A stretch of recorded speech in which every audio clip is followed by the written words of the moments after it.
두 사람 다 밭에 있었고 두 여인 다 맷돌질을 하고 있었습니다. 성전에서 봉사하는 제사장이나 성경을 연구하는 서기관이 데려감을 당하고 밭에서 세상 일을 하고 맷돌질하는 사람들은 버려둠을 당한 것이 아니라는 것입니다. 마태복음 24장입니다. 무화과 나무의 비유를 배우라. 그 가지가 연하여지고 잎사귀를 내면 여름이 가까운 줄을 아나니 이와 같이 너희도 이 모든 일을 보거든 인자가 가까이 곧 문 앞에 이른 줄 알라. 예수께서 사셨던 팔레스타인 지방의 나무들은 대부분이 겨울에도 잎이 떨어지지 않는 상록수인데 이에 반해서 무화과 나무는 낙엽수에 속합니다. 상록수는 겨울에도 잎이 있기 때문에 계절을 분간할 수가 없지만은 겨울이 되면 잎이 떨어지고 봄이 되면 잎이 돋아나는 낙엽수인 무화과 잎을 보게 되면 계절의 변화를 알 수가 있죠. 우리나라의 무화과 나무와는 달리 이스라엘의 무화과 나무는 열매를 자주 맺습니다. 처음 열매는 파게라고 하는데 이는 3, 4월이 다가오면서 잎이 열릴 때 함께 열리죠. 그리고 5월에서 10월이 되면은 여름이 되면 잎사귀는 커지고 상품의 가치가 있는 열매가 열리는데 이를 테나라고 하며 약 4번 정도 열립니다. 그러므로 32절 말씀은 3, 4월 봄이 되어서 무화과 나무에 잎이 생기기 시작할 때를 뜻하죠. 잎사귀를 내며 처음 열매를 맺을 때 그 열매를 보는 사람들은 마땅히 이제 곧 여름이 다가왔음을 알게 될 것입니다. 어느 누구도 잎사귀가 나오는 것을 보고 아직도 여름이 멀었다고 생각하는 사람은 없을 것입니다. 구체적으로 몇 월 며칠에 여름이 시작되는 줄은 알 수는 없지만 무화과 나무 잎이 돋아 나는 것을 보면은 여름이 가까운 줄 아는 것과 같이 예수님이 재림하실 때도 그 정확한 시기는 모르지만 점점 다가오고 있음에 관해서는 알 수가 있습니다. 여기서 무화과 나무는 이스라엘을 상징합니다. 그런데 이스라엘은 로마 정부로부터 독립을 하기 위해 싸우다가 로마 장군에 의해서 멸망을 당했습니다. 예수께서 말씀하신 바와 같이 예루살렘 성전이 돌 하나도 돌 위에 남지 않고 다 허물어졌고 다른 나라로 흩어짐을 당했죠. 예수께서 말씀하신 무화과 나무, 즉 이스라엘은 완전히 멸망당한 것 같습니다. 겉으로 그렇습니다. 그 세월이 2000년이나 흐른 것입니다. 세계 역사적으로 볼 때 2000년이나 나라가 없이 살아간 민족이 다시 나라를 찾는 경우는 없었습니다. 우리나라의 경우 일제강점기가 40년도 되지 않았지만 우리나라의 고유한 문화나 문자 등 많은 것들이 소실이 되었죠. 이스라엘을 뜻하는 무화과 나무는 2000년이라는 기간 잎사귀를 낼 수가 없었죠. 완전히 죽은 나무와도 같았습니다. 하지만 하나님은 죽은 나무와 같은 이스라엘을 다시 살리셨습니다. 역사적인 그 증거가 1948년에 시작되었죠. 이스라엘은 1948년에 건국을 했습니다. 이스라엘군은 모세 다연 장군의 지휘 아래 이집트, 요르단, 시리아 등을 폭격해서 승리를 거두므로 1949년 평화조약에 조인했고 이로써 제1차 중동전쟁은 끝이 났습니다.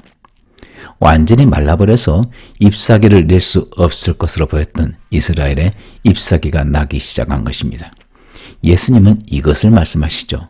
우리들에게 이스라엘을 보라고 하십니다. 35절입니다. 천지는 없어질지언정 내 말은 없어지지 아니하리라. 하늘과 땅이 없어질 수는 없습니다.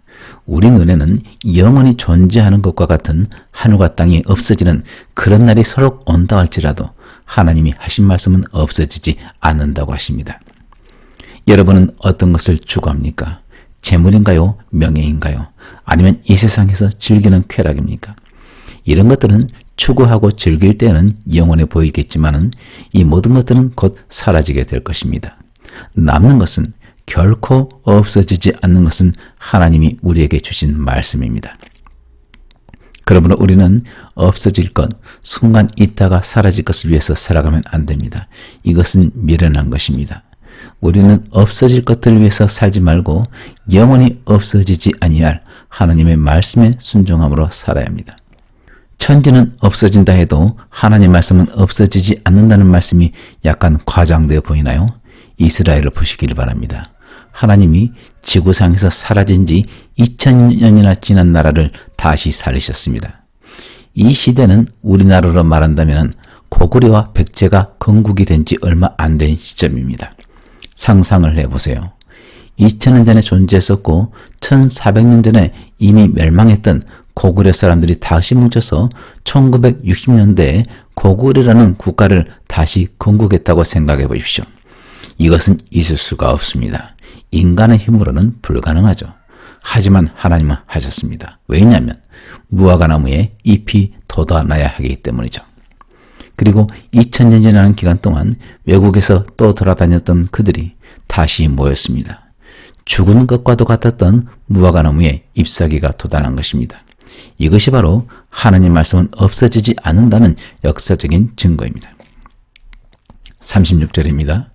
그러나 그날과 그때는 아무도 모르나니 하늘의 천사들도 아들도 모르고 오직 아버지만 아시느니라. 많은 사람들이 종말에 대해서 관심이 있죠. 종말은 크게 두 가지로 분류되는데 하나는 온 인류가 종말을 맞는 것이고 다른 하나는 인류가 종말을 맞이하기 전에 개인이 종말을 맞이해서 죽는 것입니다.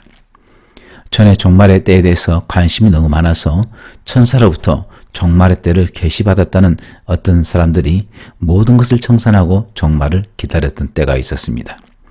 그들은 시한부 종말론자들로서 학업을 그만두거나 전 재산을 교회에 바치기까지 하였고 계시된 그날 재림을 기다렸지만 어떤 일도 일어나지 않았습니다. 그들은 마땅히 다른 사람의 말이나 그들이 보았던 천사에 관한 말을 믿기 이전에 이 36절 말씀을 믿어야 했습니다. 예수께서 다시 오시는 그날은 아무도 모릅니다. 하늘의 천사들도 모른다고 이미 말씀에 기록했는데 그들은 이 말씀보다는 사람의 말을 신뢰했습니다.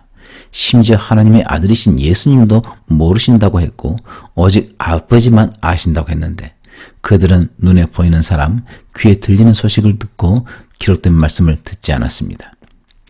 아들도 모르고 오직 아버지만 아신다 이 구절에서 아들의 능력이 아버지보다 못하기 때문에 아들은 모른다고 이야기보다는 재림에 관해서는 아들이 결정할 일이 아닌 아버지께서 결정하시는 신성의 질서 가운데 있다는 것으로 이해하는 것이 좋을 것입니다. 혹 여러분이 시한부 종말론자를 만난다면 언제 어느 때 주님이 오신다고 천사가 계시했다는 그런 사람을 만난다면 이 성경 구절을 제시하길 바랍니다. 천사를 창조하신 하나님의 아들 예수님도 언제 오실지 모르는데 어떻게 천사가 그 날짜를 알 수가 있습니까? 중요한 것은요. 종말이 언제 오는 것이냐가 아니라 어떻게 종말을 맞이할 것인가에 있습니다. 종말을 준비한 사람에게 때는 중요하지 않고 준비되지 않은 사람에게 때가 문제가 됩니다. 37절입니다. 노아의 때와 같이 인자의 임함도 그러하리라. 홍수전에 노아가 방주에 들어가던 날까지 사람들이 먹고 마시고 장가들고 시집가고 있으면서 홍수가 나서 그들을 다 멸하기까지 깨닫지 못하였으니 인자의 임함도 이와 같으리라. 그 누구도 알지 못할 때 주님은 재림하실 것이라는 것을 말씀하시면서 노아의 예를 듭니다. 홍수가 나기 전 그러니까 약 120여 년 전에 하나님은 이 땅에 홍수가 날 것이니 방주를 지으라고 하시죠. 하지만 노아가 방주에 들어가던 그날까지도 사람들은 먹고 마시고 결혼을 했습니다. 이 구절에 의문이 있습니다. 먹고 마시고 장가들고 시집가는 것은 일상생활에서 중요한 것입니다. 이것을 죄라고 할 수는 없죠. 그런데 헬라어 원문을 보게 되면 그 의미가 무엇인지 정확히 알 수가 있습니다. 헬라어 원문에는 그들이 계속 먹고 계속 마시고 장가들고 시집가는 것에 빠졌다라고 되어 있습니다. 이것은 상태의 지속을 의미하죠. 이런 행위가 꼭 필요할 때 행해질 뿐 아니라 계속해서 이루어짐에 관한 경고인 것이죠. 먹는 일에 빠져 있고 마시는 일에 빠져 있습니다. 장가가고 시집가는 쾌락에 빠져 있습니다. 이것이 인생의 전부가 아닌데 사람들은 여기에 빠져 있습니다. 이 시대는 예수께서 경고하신 노아의 때와 같습니다. 일상의 쾌락에 빠져 있을 뿐 영적인 일에는 관심이 없습니다. 이 생애가 끝나게 되면은 개인의 종말이 오게 되면 육신의 호흡이 그치고 하나님 앞에서 행한 것에 따라 심판을 받을 것인데 그것에 관해서는 관심이 없습니다. 노아가 방주를 완성한 후에 내리기 시작한 비. 하지만 사람들은 이것이 자신의 종말을 시작하는 그런 빗방울인 줄을 몰랐습니다. 39절 말씀과 같이 비가 내리기 시작했음에도 그들은 이 비가 그들을 멸할 것임을 깨닫지 못합니다. 비가 무릎까지 올라와도 깨닫지 못하고 비를 피해서 지붕 위로 올라가도 깨닫지 못합니다.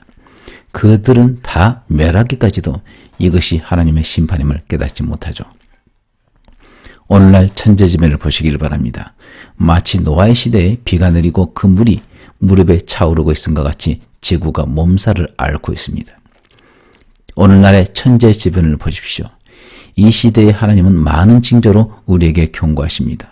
지진의 위험은 갈수록 더 커가고 있고 허리케인과 기상이변은 이전에 우리가 경험하지 못했던 훨씬 더 강한 충격으로 이 지구를 강타하고 있습니다. 이런 기상이변을 대하는 사람들은 이것을 말세라고 말하죠. 하지만 여전히 먹는 일에 빠져 있고 여전히 마시는 일에 빠져 있으며 각종 육체적인 쾌락에서 벗어나지 못하고 있습니다. 심지어 물이 차올라서 지붕에 빛이 내야 할 상황임에도 그렇습니다. 하나님은 코로나와 각종 재해로 경고하시는데 사람들은 여전히 돌아오지 않습니다. 오늘날의 시대가 이 노아의 때와 참으로 유사합니다. 40절입니다. 그때 두 사람이 밭에 있음에 한 사람은 데려가고 한 사람은 버려둠을 당할 것이요 두 여자가 맷돌질을 하고 있음에 한 사람은 데려가고 한 사람은 버려둠을 당할 것이니라.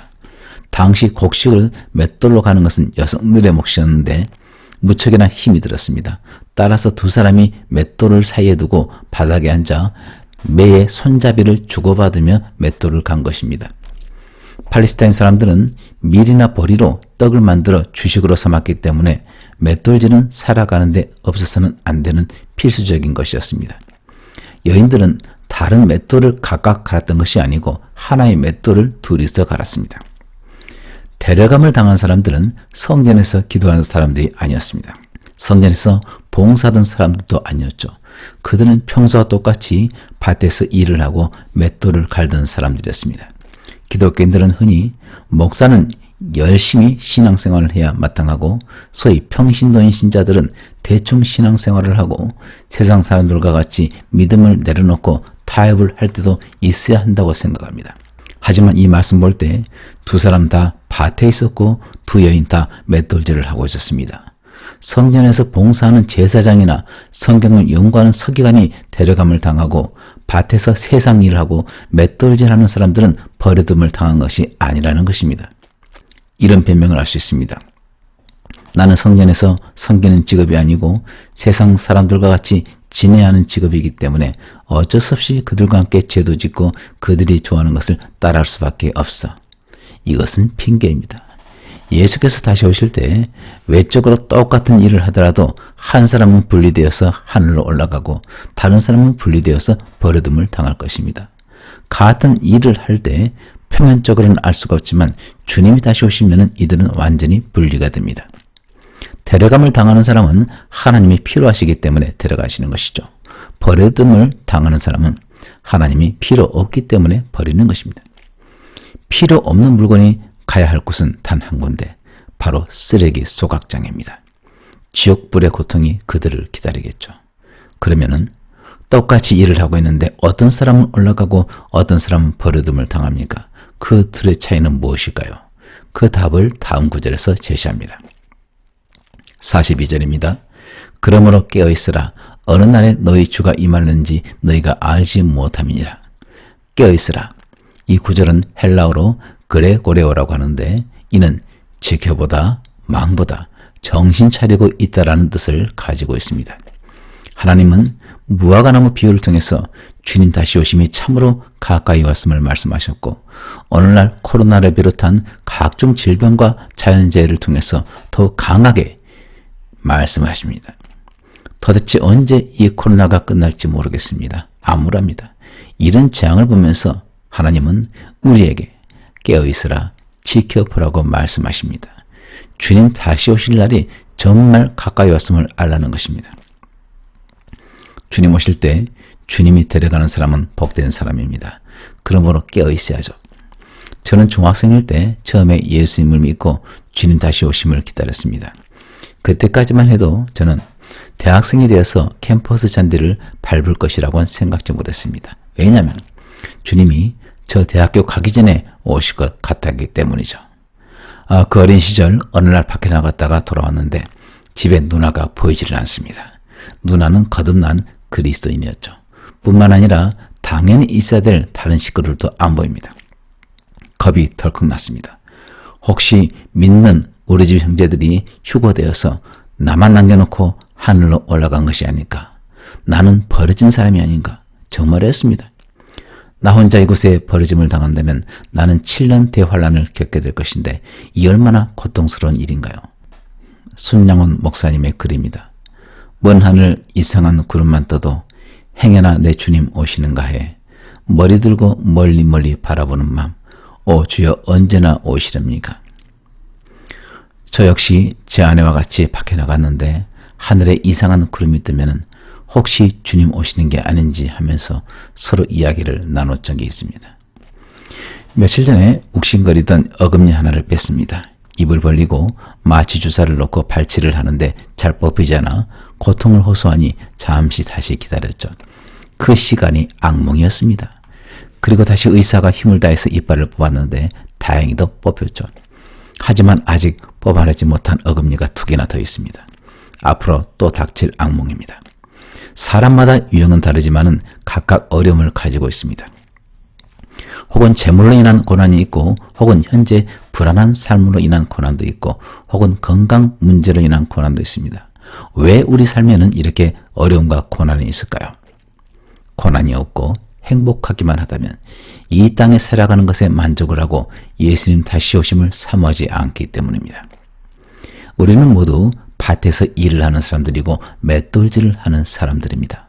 성전에서 예배하는 사람들이 주님을 맞이하는 것이 아닌 실제 삶 가운데서 열심히 일하는 사람들 중에서 한 사람은 데려가고 한 사람은 버려둠을 당했습니다. 재림을 사모하는 삶은 예배당에서만 있는 것이 아니라 일상에서 거룩하고 경건한 삶을 살아가는 데서 시작이 됩니다. 하늘에 이상한 구름만 보여도 우리 주님이 저 구름 가운데 오시지 않을까 하는 간절한 기대와 소망을 가지고 주님 오심을 기다리는 삶입니다. 주님 다시 오시면은요, 어금니 하나 빼는 것도 고통인 이 고난의 인생에서 벗어나게 될 것입니다. 그러므로 주님 다시 오심은 무서운 것이 아니고 믿고 순종하는 성도에게는 기쁨과 소망의 때인 것입니다. 주님 다시 오셔서 우리를 하늘나라 본향으로 인도하시면 영원히 죽지 않고 우리 눈에 눈물조차 다 닦아주실 것입니다. 그러므로 이 땅에 가치를 두지 않고 새 하늘과 새 땅을 간절히 소망하고 주님 말씀대로 매일매일을 살아내는 신실한 성도로 살아가기를 축복합니다.